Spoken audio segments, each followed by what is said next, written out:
So first of all, it's good to be here, and it's good to connect with everybody online at least. My name is Sandeep. I work with Teach for India, and I'm going to tell you a little bit about my journey and how I've gotten here. And through that process, my hope is to tell you some of the things that I've learned from working with entrepreneurs over the past 10 to 12 years of my career. So this was actually me as a child, and this is me on the right side here. I was born and raised in the United States, which is why I have a bit of a funny accent. If you would have talked to me when I was a child, I would have told you that the last thing that I would be doing would be spending a career in education. In fact, I looked up to my brother a lot, who is this guy here to the right of me, and really just wanted to follow the same path that he did. Wanted to basically do whatever it took to get my parents to be happy. And so from the time that I was a small child, I was actually primed to be a doctor.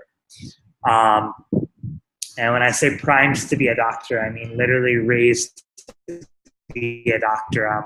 By the time I was 4 years old, I could tell you all the bones of the face. My sister would read to me out of medical school books when I was a small child.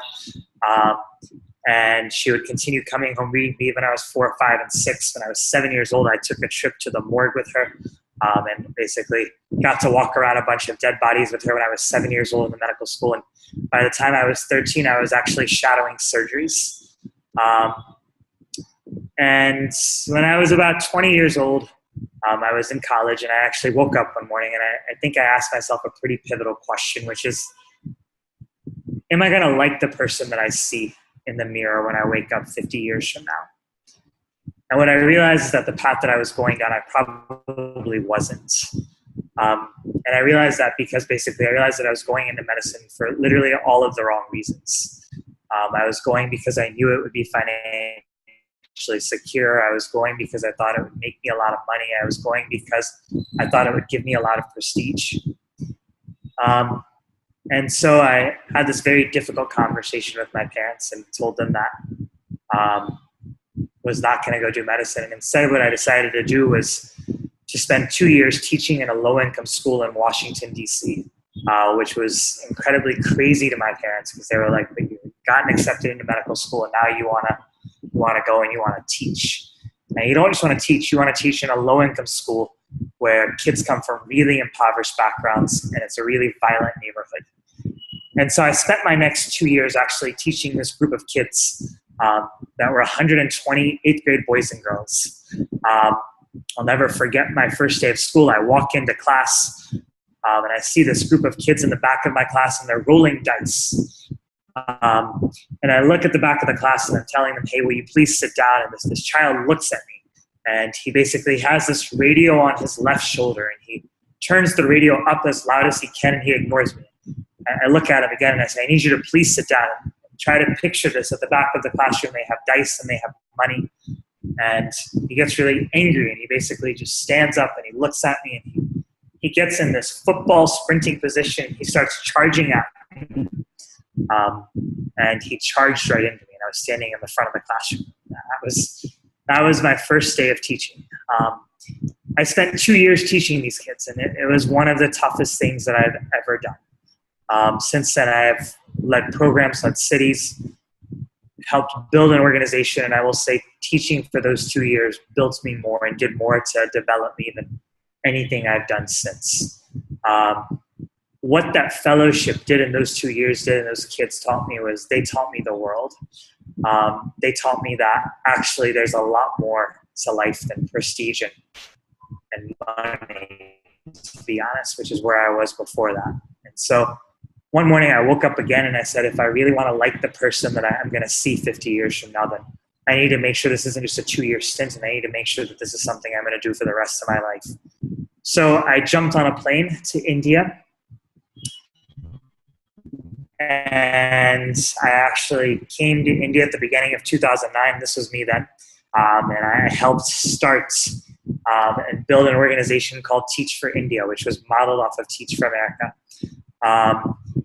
That was back in 2009. I joined a woman named Shaheen Mistry, who was our founder. Came here when we were about a month old. and basically have been here since, trying to help build us and help start us. Since that time, I've done a number of different roles. I've led our program for several years. I've been the city director of our Pune site for several years. And I'm currently now serving in a role where basically I am the chief of city operations for us, which basically means that I manage our strategy and operations for 7 cities and oversee a large team of about 1,200. In that time, I have basically done everything from supporting our fellows to supporting several entrepreneurs over the years to help them launch their ventures. All of these ventures were ventures within education. They were social enterprises.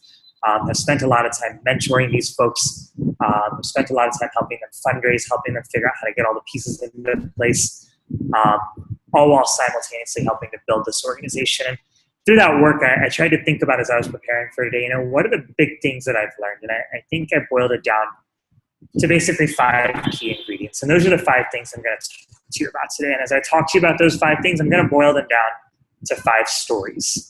And these are stories of entrepreneurs that have pushed me, stories of entrepreneurs that have been incredibly successful, and of ones that have actually changed how I think about what it means to be an entrepreneur. And the first story is one of a guy named Jay Michener. So Jay basically grew up in a village very far, about 1,000 kilometers away from Pune. Grew up in a very low-income community. Was the first in his family to actually make it to college. And as he made it to college, he basically realized that he had beaten all of the odds. He wasn't expected to make it to college because of how poor his family was. He was expected to drop out by the time he got to 8th grade. Jay basically applied to teach for India after basically graduating college.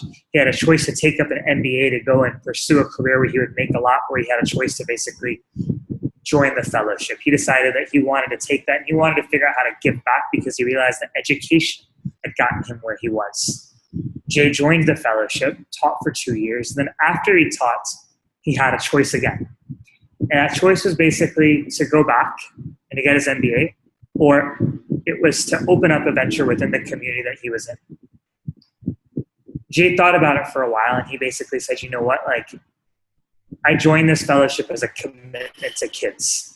And that commitment to my kids was basically that I would stay with them until they graduated. So I'm going to basically stay here in the community until they graduate. And so since that time, Jay has actually spent every single day and every single night living in that community and working with that community. Jay, for the next 5 years, is basically committed to working with that community, to building it into a better community. He has started something where he basically is mobilizing parents, he's mobilizing nonprofits, he's mobilizing politicians. He's bringing all these folks together. But he's doing all of that while living in the very same community that he serves. When I think about Jay, I think about the biggest principle which I think entrepreneurs have, and that's basically a sense of purpose. When you talk to Jay, you basically don't get the sense that he's doing this because of some whimsical reason. You don't get the sense that he's doing this because it's some half-hearted attempt. You get the sense that he's doing it because he cares about the problem that he is trying to solve. And he realizes that the problem that he is trying to solve will add significant value to the world. And for him, that is basically turning that community into a fundamentally different place. Whether you are running a for-profit or a nonprofit, I think having a sense of purpose to what you do is what will keep you going even when things get really tough. Meet Rubicon. Rubicon was a 2015 Teach for India fellow in Delhi. She joined the fellowship, taught a class of 4th and 5th graders in one of Delhi's most violent communities, Jahangirpuri. It's a slum in northeast Delhi. She spent 2 years doing that, and then afterwards she basically said, you know what, I have to figure out how to solve these problems. She today has opened up an initiative where she is basically working within that community, again trying to transform the community and trying to basically make sure that kids in that community get an excellent education. Over the past year or so, she's been asked to run for office. She's basically had requests to be a politician. She's had requests to basically do something much larger than what she's doing. She's kind of become this celebrity around that area because of how many people she's been able to mobilize. But even despite how much popularity she's gained, she's basically made a commitment And that commitment is that basically she's going to try to figure out how to make sure she is spending time with the people that she serves for 4 hours every single day. And so for 4 hours of her day, instead of meeting politicians, instead of meeting government officials, instead of meeting corporates, all of the people that you could argue she should meet, she spends time in the community with families. And she does so because she says, given the fact that I'm trying to transform this community, I believe that I need to be close to the people I am trying to serve so that I know how best to serve them. I'm going to say that again. She says, I know that I need to be close to the people I am trying to serve so that I know how best to serve them. And Rubicon demonstrates what I think is proximity. And that's the concept of whatever we're trying to solve. If we're far away from that, if we're basically sitting on a ledge, sitting on a perch, if we're so zoomed out that we're not able to basically keep our eyes on the ground and get an understanding of the problem that we're trying to solve, we've lost proximity. But if we're able to gain proximity, if we're able to be proximate, if we're able to be witness to the problems we're trying to solve, our likelihood of solving them are 10 times higher. Meet Soumya. Soumya joined the fellowship in 2013. He basically was in the US. He was a software engineer in the US. He was born and raised in India, went to Ferguson College in Pune, afterwards basically moved to the US, went to Penn State, got his master's degree from Penn State, and shortly after that ended up working for a software engineering company.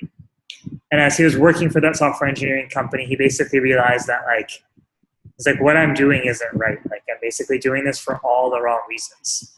And so as he realized that, he basically said, actually, where my heart is it's in trying to build a better India. And he says, the best thing that I can do is I can figure out how to basically make India to a place where people don't want to leave the country, where we're building it to a better country for everybody. So he jumped on a plane, he came back, he joined the fellowship, he taught 7th and 8th grade kids in Pune.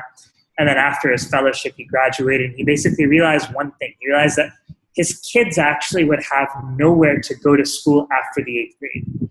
And so he realized that majority of his kids, the kids that you see here in this picture, would actually drop out post the 8th grade. And then he realized, he said, well, why are they dropping out? It wasn't because their parents didn't want them to go to school. It was actually because the government of India does not mandate that schools have to be given free of charge to kids post the 8th grade. So the government says all we have to do is give kids an education until they get to 8th grade, and they'll be fine. After that, it's okay. We don't need to provide a free education. Now, for everybody on this call, I'm sure everybody on this call has gotten a degree of some sort, either a bachelor's degree or a master's degree. And what you probably realize is that an 8th grade degree in India today will actually give you virtually nothing. You will not be able to get a high-paying job. You will not be able to basically do things that are going to set you up for success. And so what Soumya did is he said, actually, I'm not going to accept that that's the law. And so basically what he did was he went and he opened up a school in Pune that was free of charge, serving low-income kids. And he said, my goal is to make sure that 100% of the kids in my school graduate and get into college. And these are all kids from low-income communities, kids from the slums, kids that should have dropped out by the time they got to 8th grade. He opened that school, and 2 years later, 100% of his kids had graduated and gotten into college. Since then, Soumya has opened up 5 schools. And his goal is by 2025 to open up 20 schools in Pune that will make sure that every single low-income child in the city has a school that will help them get into college. Soumya demonstrates what I would call possibility. He looked at the problem. He didn't accept it for what he is. And he said, I'm going to basically aim 10 times higher until I can solve this. And that, I think, is what a successful entrepreneur does. Meets Madhukar. Madhukar joined the fellowship in 2009 after college. Through the fellowship, it developed the leadership skills that he thought nobody else would develop, right? He basically taught a class full of 61 kids. And those 61 kids taught him how to basically set a vision. He realizes that he had to influence parents. He realizes that he had to execute. He developed skills that basically his corporate job before that, where he was for 4 years, never had a chance of giving him. And he basically looks back and he reflects on those and he says, you know what? I had a chance of quitting, but I didn't. I had a chance of quitting because my dad really wanted me to go back into the corporate, but I realized that basically my kids needed me more than my dad did. And he said, you know what? Like, my classroom was tough. Like, I couldn't even manage my classroom. My kids were yelling every day. parents hated me, but I realized that I had to get through. 2 years later, he basically ends his fellowship, had a bunch of success with his kids. And a couple of years later, he ends up basically opening up an organization called the Pune City Connect. That organization basically works with top-level government officials to try to figure out how to basically revamp the educational system in Pune. Today, he runs an organization which is a second organization called Leadership for Equity. Several points in his career over the past couple of years working with the government, Madhuka will tell you that working with the government's been actually one of the toughest things he's ever had to do. Several points they told him, hey, like you should stop, like this isn't possible. Several points he's gotten letters basically that are telling him that he shouldn't exist. But what he's basically done is at every point he said, actually, no, the kids need me to keep going. And so he's refusing to take no for an answer. Madhuka demonstrates what I would call perseverance. That's that every single entrepreneur has to have perseverance. Given the plethora of problems that entrepreneurs face, without perseverance, you basically don't exist. I've never met an entrepreneur that had struggled mightily to get things off the ground. The ones that have succeeded have been the ones that basically have had the perseverance and the grit to say, regardless of the struggles, I'm going to basically keep on going. I'm going to keep on going until I get this to be a success. Meet Tarun. Tarun was a 2009 fellow. He basically worked for a couple of years at Unilever before he decided to join the fellowship. Joined the fellowship, taught second and third grade kids. After the fellowship said, I'm not done. He basically went to Harvard, went to Kennedy School, got a master's degree in policy there, moved back to India, and he started an organization called Indus Action. And how that organization got started is pretty incredible. So for many of you may have heard of India's RTE Act, which is the Right to Education. It was passed in 2010. Well, what the RTE Act realized was that basically it said that all private institutions and all private schools have to make sure that they have a 25% reservation space for kids from low-income backgrounds. And it's a 25% of their space needs to basically be allocated for kids from low-income backgrounds. And so what that didn't do is that didn't realize actually that even though that was the law, kids just weren't seeing it, and families weren't able to access it because they didn't really know about it. And so that said, there's two ways that you can look at this.